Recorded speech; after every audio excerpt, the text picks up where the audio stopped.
आदमी पार्टी के संयोजक जी हां अरविंद केजरीवाल ने 2 दिन के बाद इस्तीफे की पेशकश कर दी है और ऐसे में विपक्षी खेमे में तो हलचल मची गई है। पार्टी के भीतर भी कई सवाल खड़े हो गए हैं। इस वक्त हमारे साथ बात करने के लिए सौरभ भारद्वाज खुद मौजूद है, जो कि पार्टी में वरिष्ठ नेता और मंत्री में। आइए सीधे बात करते हैं। स्वागत है न्यूज़ 24 पर आपका। जी, जिस तरीके से अरविंद केजरीवाल जी ने कहा कि 2 दिन के बाद वो इस्तीफा दे देंगे और फिर उन्होंने जनता से कहा कि अगर आपको लगता है कि मैं सच्चा हूँ, मैं आपका बेटा हूँ, तो आप मुझे दोबारा उस सीट पर ले आओगे। आखिर ये फैसला लेने की ज़रूरत क्यों आन पड़ी? देखिए, अरविंद केजरीवाल ने पूरी ज़िंदगी संघर्ष किए, त्याग दिए, आईआईटी से इंजीनियरिंग करी, पैसा कमा सकते थे, आईआरएस पास किया, इनकम टैक्स कमिश्नर बने, पत्नी भी इनकम टैक्स कमिश्नर थी, वहाँ भी पैसा कमा सकते थे, इज्जत भी थी, पैसा भी था। मैं त्यागपत्र दिया, झुग्गी झोंपड़ियों में 10 साल तक लोगों के साथ मिल के संघर्ष किया, आरटीआई पे काम किया। तब नहीं मालूम था कि आगे पार्टी बनेगी, मुख्यमंत्री बनेंगे, मगर उनका एक अपना तरीका है जीवन जीने का। आज जब सुप्रीम कोर्ट द्वारा ज़मानत मिली तो उनको लगता है कि पूरी ज़िंदगी जो ईमानदारी से काम किया, जो इज़्ज़त कमाई, उसके ऊपर एक प्रश्न चिन्ह लगाया है। भारतीय जनता पार्टी ने 2 साल तक कैंपेन किया है, कोर्ट ने तो ज़मानत दे दी, न्याय दिया है, मगर जनता की अदालत में भी जाना ज़रूरी है।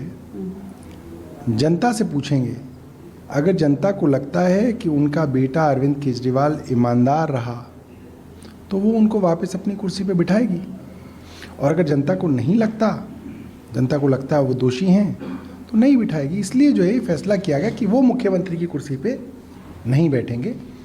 सौरभ जी, आपने बीजेपी का नाम लिया कि लगातार 2 साल से बीजेपी कई सवाल उठा रही थी और बहुत तरीके का अटैक भी हुआ है। ऐसे में आज भी ये सवाल उठा है। बीजेपी कहती है कि देखिए, ये सिंपैथी गेन करने के लिए एक चाल है। वही कांग्रेस, जो कि इंडिया अलायंस में आपके साथ हैं, वो कह रही है कि देखिए एक तरीके का ड्रामा है। अब देखिए, अगर सिंपैथी है और इस्तीफा देने से सिंपैथी मिलती है तो भारतीय जनता पार्टी के तो 22 मुख्यमंत्री हैं, वो क्यों नहीं इस्तीफा देते, वो भी ले लें सिंपैथी। प्रधानमंत्री के ऊपर भी जो है आरोप लगा है इलेक्टोरल बॉन्ड का, वो भी जो है सिंपैथी के लिए इस्तीफा देते हैं। ये तो खुला है, इसमें कोई रुकावट नहीं है। और ड्रामा है तो कांग्रेस ड्रामा कर ले। कांग्रेस की हिमाचल में सरकार है, कर्नाटक में सिद्धारमैया के ऊपर आरोप लगे हैं, वे भी जो है ये ड्रामा करके देख लें।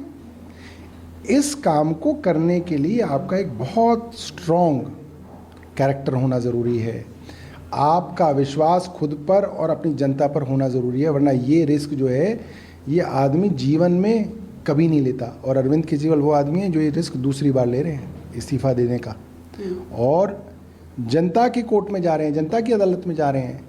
तमाम विपरीत परिस्थितियाँ हैं, 2 साल तक उनके खिलाफ कैंपेन किया गया, हर नेता को जो है जेल में डाल के रखा गया, पार्टी के ऑफिस तक तो छीन लिया गया, पार्टी के अकाउंट में आज पैसा नहीं है, चुनाव इस्तीफा देना था तो ये सवाल तो उठ रहे हैं और आरोप भी लग रहे हैं, तो जेल के भीतर ही क्यों नहीं दिया? सुधांशु त्रिवेदी ने कहा कि अनलॉफुल रहे, अगर वो जेल गए तो उनको उस वक्त इस्तीफा दे देना चाहिए था जो आज दिया उन्होंने। तो सुधांशु त्रिवेदी की कानून को लेकर समझ बहुत कम है, बड़ा मैं हैरान हूँ।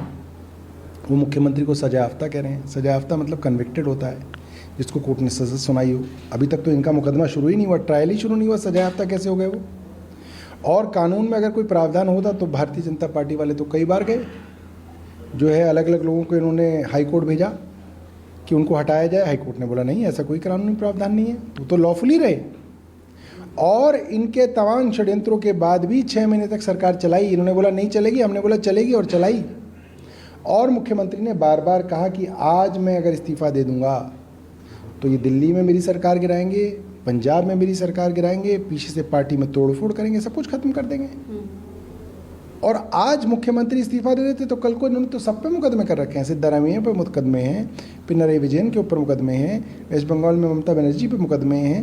हर विपक्ष के मुख्यमंत्री के ऊपर इसी तरीके से झूठे मुकदमे लगा के उनको जेल में भेज के उनकी सरकारों को गिराने का काम शुरू हो गया होता। लेकिन सौरभ जी, ये भी सवाल उठाया जा रहा है, चूंकि मुख्यमंत्री पर इतना इस वक्त शिकंजा कोर्ट की तरफ से भी कहा जाए कि सशर्त उनको बाहर आने के लिए कहा गया है कि जब तक एलजी परमिशन नहीं देंगे आप फाइल पर साइन नहीं करेंगे, आप सचिवालय नहीं जाएंगे, आप साइनिंग अथॉरिटी नहीं होंगे। तो कहीं ना कहीं ये चीज़ जो है वो दिल्ली की जनता को कहीं ना कहीं आने वाले समय में प्रॉब्लम में डाल सकती थी। सवाल दिल्ली सरकार के मुखिया से पूछा जाता, इसीलिए उन्होंने इस्तीफा दे दिया कि वो कुछ नहीं कर पा रहे हैं। पहली बार जब 2015 में वो बहुमत से मुख्यमंत्री बने, तब से लेकर आज तक शिकंजा कसा ही गया है उनके ऊपर। नोटिफिकेशन ले आए 2015 में, सारी पावर छीन ली, सुप्रीम कोर्ट ने पावर वापस दी तो 10 दिन बाद ऑर्डिनेंस ले आए, फिर संसद के अंदर बिल ले आए, बीच बीच में खूब कानून लाते रहे हैं।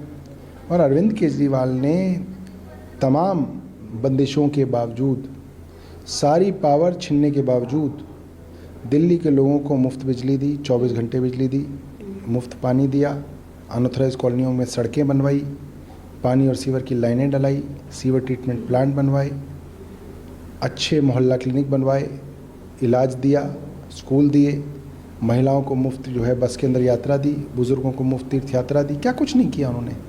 तमाम बंदिशों के बावजूद दिल्ली के अंदर घर घर में, मोहल्ले मोहल्ले में सीसीटीवी कैमरे लगाए गए।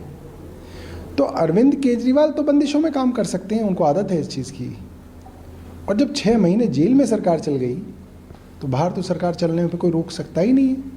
और जो फाइल एलजी के पास जानी हो उसको साइन करने की इजाज़त तो है, तो वो तो साइन हो ही जाती। तो ऐसे में आखिरी सवाल कि जब उन्होंने इस्तीफे की बात कह दी है तो क्या आने वाले समय में विधायक दल की बैठक होगी तो किस सुनीता केजरीवाल का नाम सामने आएगा मुख्यमंत्री के तौर पर? देखिए, इसके बारे में मेरे को कोई भी जानकारी नहीं है, जो भी होगा आपको बताएंगे।